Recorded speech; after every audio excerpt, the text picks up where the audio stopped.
Hi, my name is Professor Dr. Alcaraz, and I did my PhD on the digitalization of human capital management. I was very intrigued by all the trends coming around human resources and management and digital change. And this was kind of my main driver to start an academic career. So after 7 years in the software industry, I decided to become a professor, and I started my career as an academic in Barcelona. Then I was lucky to move to Shanghai for a couple of years. Then I moved to Dubai for a couple of years, then to Santo Domingo in the Caribbean, then 3 years in Australia, and then moved to Munich. So I think I built a global career, and during these years I found particularly intriguing issues around digitalization and new business models.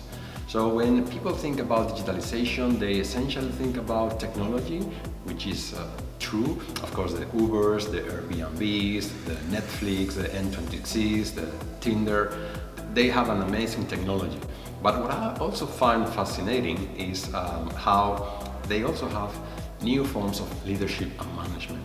So it's not just the technology or the algorithms. Many of these firms come with very refreshing approaches to leadership and management, refreshing approaches to teams and teaming all over the world, new approaches to communication, of course new forms of creative leadership, cultures that foster innovation and experimentation, risk-taking. So these are parts that really fascinate me. So another part that really fascinates me about digitalization is the possibilities that it brings to around social and environmental sustainability. So for example, I was in touch with a company from Belgium, and they are producing sunglasses made out of recycled plastics.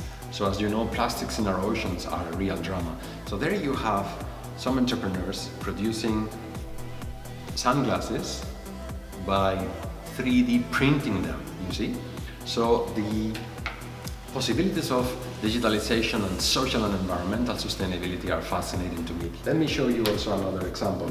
So if you look at the company Too Good To Go, they have an app in which you could, for example, trace and see what supermarkets and shops can or are throwing away food. So the application will connect you with them, and you'll be able to see where you can buy that food at a cheaper price.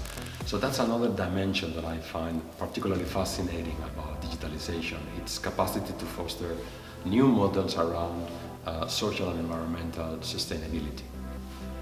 Now, what are we gonna talk today? In my session today, I'm gonna explore the topic of social networking. Social networking has always been crucial, but in today's time is even more crucial. So the idea that building a strong community of friends of friends, partners, bosses, clients, teachers, neighbors, and we will be exploring the power of networks, and we will be particularly focusing on one of the secrets of networking. And what is that secret? Well, research shows that a powerful tool to build networks is generosity. So generosity, helping others, constantly seeking opportunities to help others is a crucial tool to build networks. Now, of course, networks at a personal level are crucial, but networks and new ecosystems of value for industry are becoming more and more crucial.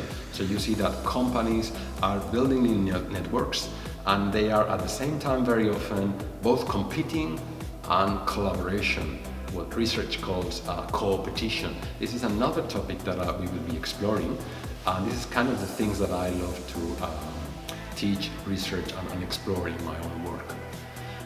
So why study at Exponential University? Well, I think if you come here, you're going to be challenged. This is not going to be about boring PowerPoints or slides or lectures. It's going to be a much more proactive learning environment. You're going to be doing projects for or with companies. You are going to be not only having guest lectures or company visits, but you may be doing real projects, real things for companies such as maybe DHL or Porsche or Airbnb or Lufthansa. But you could also be expecting to work hand by hand with startups, with mid-sized companies. So I think that's one of the beauties and the refreshing perspectives that this university brings. Now, tips that I would have for you, if I may give you any tip. Well, the first one would be that you really put a lot of effort and care and passion and attention about fostering, building broad networks of people from different cultures and ages and walks of life. And that's crucial to start now. So building your network starts long before you need it. And a second tip that I may have for you, well, very recently Harvard was recommending that executives should read science fiction.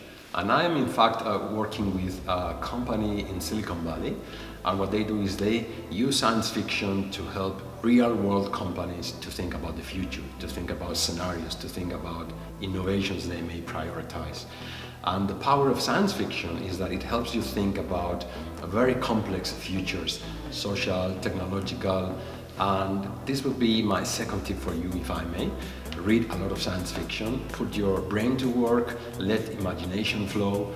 That may be a competitive advantage at the time of building your own business or finding a job.